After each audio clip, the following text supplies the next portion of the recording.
Hello, I'm Jonasz Rewiński and you're watching TVP World Talks, where every word matters. US Defense Secretary Pete Hegseth has dashed the hopes of many Ukrainians, saying that NATO membership or the return to pre-war borders are unlikely at the present stage. Many Ukrainians have now begun to doubt whether negotiations can achieve lasting peace, with President Zelensky warning against Russia's growing thirst for blood and warfare. Is the Western world wasting its opportunity to bring Moscow's economy to its knees, repeating instead the folly of ushering the Kremlin into the fold of civilized nations?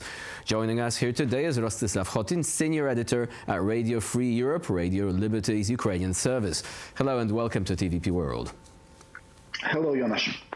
So first, can I ask you for a quick comment on President Zelensky's speech and QAA session? What do you think of that? Do you think that his calls for Europe to rearm and take up the mantle of security and defense will be heeded by European leaders?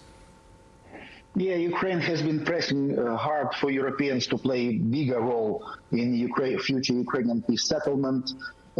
Because it seems like there will be quite oversized the role of the United States, and Ukrainians want Europe also to have a voice. Ukraine also wants Europe to be part of the future format of negotiations, not just Ukraine, Russia, probably United States, but also European Union, Europe, the whole. Zelensky also said EU+.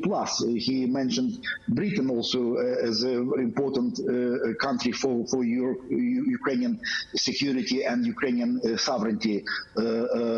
So it will be not just European Union, but Europe, wider Europe, let's say.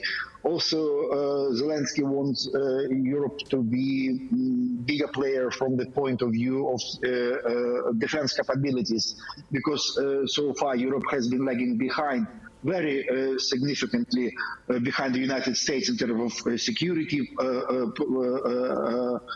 possibilities, in terms of defense industries, in terms of armed forces, strength of armed forces, number of armed forces, and so on and so forth. So, but this desire of Ukrainians for Europe to be more powerful player in terms of defense and security is also coincide with European desires as well, because Europeans do understand that America under Trump will not retreat from Europe completely, of course, not. That's not the case. But Europe plays a much lesser role for the global vision of the Trump's America. And how should we interpret President Zelensky's warning about the 100,000 strong Russian force possibly coming to train in Belarus? I have actually checked before going live, and the numbers are more or less consistent with those of one of the Zapad exercises, I think the 2021 edition. So it wouldn't be the first time that such a large number of troops would be present in Belarus. Should we really consider that this might be some sort of prelude to an attack, possibly an operation directed against Ukraine itself? How should we react to this? I don't think that Belarus will. It's an ally of Russia. Belarus is a kind of giving its territory of Lukashenko gave Belarusian territory for Russia to launch attack on Ukraine in 2022 from the north. Belarus has been supporting Russia politically, militarily, diplomatically in all possible ways. But I don't think that Belarus will be trying to weaken Ukraine very significantly. I mean, Lukashenko still, he is puppet of the Kremlin. Yes, of course, definitely authoritarian leader, but puppet of the Kremlin, Putin's puppet. But in a way, he doesn't want Ukraine to disappear from the map. Because if Ukraine disappears, Belarus will disappear. He is kind of sovereignchik, as you say. Kind of, he wants to keep Belarus as a sovereign state, not becoming a province of the Russian Federation. That's for sure. So I don't think Russia will be playing Belarusian card. Russia will be kind of massing troops there for exercises. But I don't think that Belarus, Lukashenko will give Russia a chance to kind of hit Ukraine with that blow from the north. Why do you think President Donald Trump said that he would like to have Russia back in the G7? Isn't this a signal that encourages aggressive behavior? Because Russia will know, okay, we can do horrible things, commit war crimes, and still there might be leaders still willing to talk to us in normal terms. You know, the Trump administration is now putting on the table sticks and carrots. And the G7 membership or G8 turning back, converting G7 back into G8 as it used to be before annexation of Crimea, is one of these carrots which Trump holds in his hand and puts on the table. Other things include possible trip to Moscow for the victory parade for the 9th of May, the 80th anniversary of the end of the war in Europe, V-Day in Moscow. Other carrots include phone talks direct with Putin over the phone, which last almost 1 hour and 30 minutes. Other carrots include other things. But not, so that's a lot of carrots, isn't it? What about the sticks? Where are the sticks? That's the question, isn't it? Among carrots also the desire not to take Ukraine into NATO, or J.D. Vance's statement that Ukraine, it's unlikely and realistic to expect Ukraine's return to pre-2014 borders. It's carrots. But let's think about sticks. Among sticks, I think that it's the statement by Senator Lindsey Graham in Munich, who said that if Russia will attack Ukraine again after peace deal, Ukraine will be admitted to NATO very immediately, kind of fast track to NATO. That's one of the sticks. Another stick is Kit Kellogg, General Kit Kellogg, special representative on Ukraine and Russia, who said last week that sanctions against Russia are just 3 points out of 10. So there is a potential to double down the sanctions and to double these sanctions, the strength of these sanctions against oil sector, energy sector, and other sectors of Russian economy which are not under sanctions yet fully. So there are a lot of sticks in the Trump's administration hands, and sanctions and a fast admission to NATO of Ukraine. And also Trump, by the way, said this week in a briefing in the White House, Oval Office of the White House, that U.S. will support Ukraine as long as needed. He said that Putin can't win. It's almost the line of Biden administration, kind of, that U.S. will not abandon Ukraine. And there were also expectations that Ukraine will not be America's new Afghanistan. The humiliating withdrawal from Afghanistan is on the mind of Western politicians, on the mind of Americans, of course. And Ukraine should not become the second Afghanistan. The U.S. should not leave Ukraine alone vis-a-vis Russia. So which way is this going to go, do you think? I mean, Russia has received a lot of carrots. In exchange, it has sent a drone crashing down against the containment building built around the Chernobyl reactor structure. I mean, this, as one commentator has pointed out, is simply insulting. Do you think the U.S. administration doesn't see this as insulting? And if they do, how will they react? I think that the very fact that the Russian military drone, hit the sarcophagus over the ruined fourth reactor of Chernobyl nuclear power station is not an accidental thing. It's like it was designed by Russia to send a clear message that we can kind of up the stakes in this game.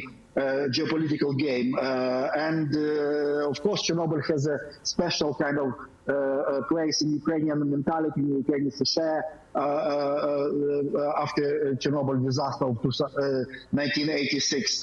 And Russia also designed this act of provocation before the Munich Security Conference. It also wasn't accidental that it happened just on the eve of the Munich Security Conference. It shows that Russia is irresponsible, that Putin wants, if he really wants to talk with Ukraine, he wants on his terms, that's for sure. No illusions here. He wants to have an upper hand with Ukraine.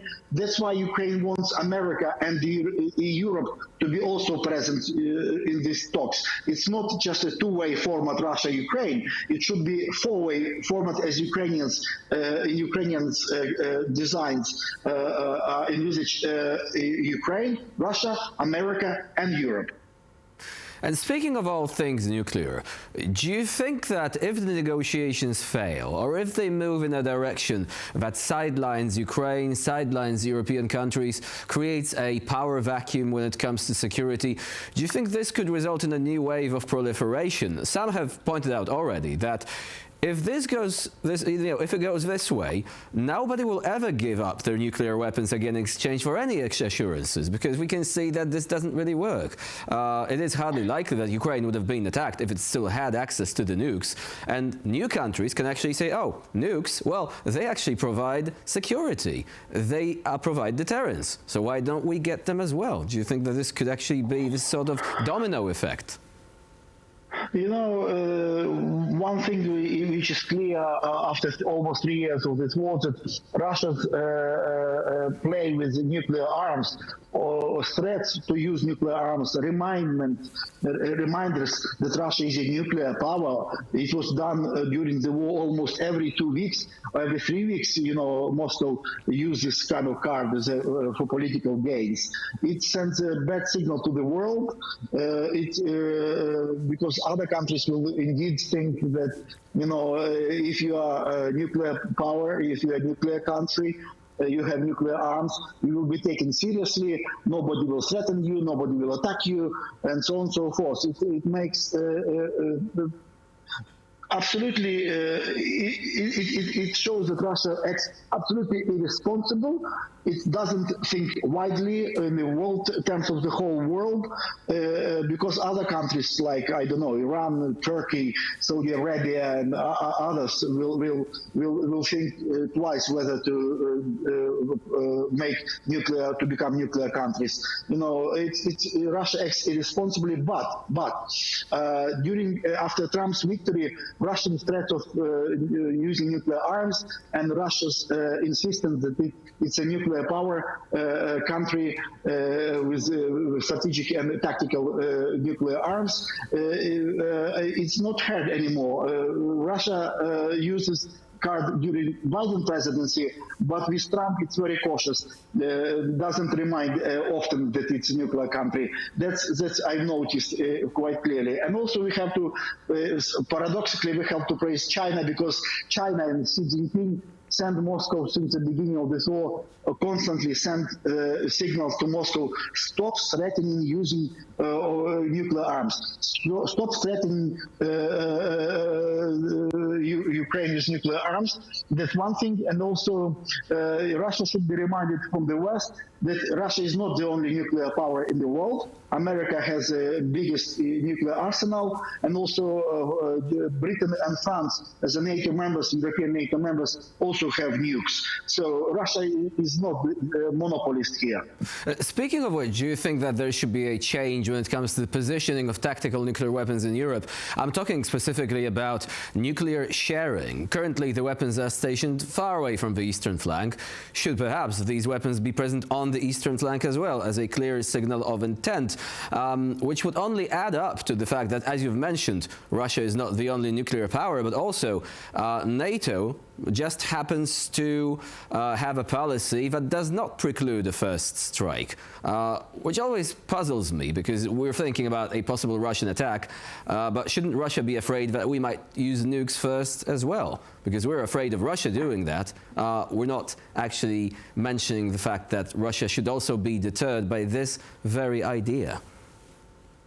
You know, to relocation, redeployment of tactical nuclear arms further to the east, to the eastern flank of NATO, it's up to NATO and America to decide.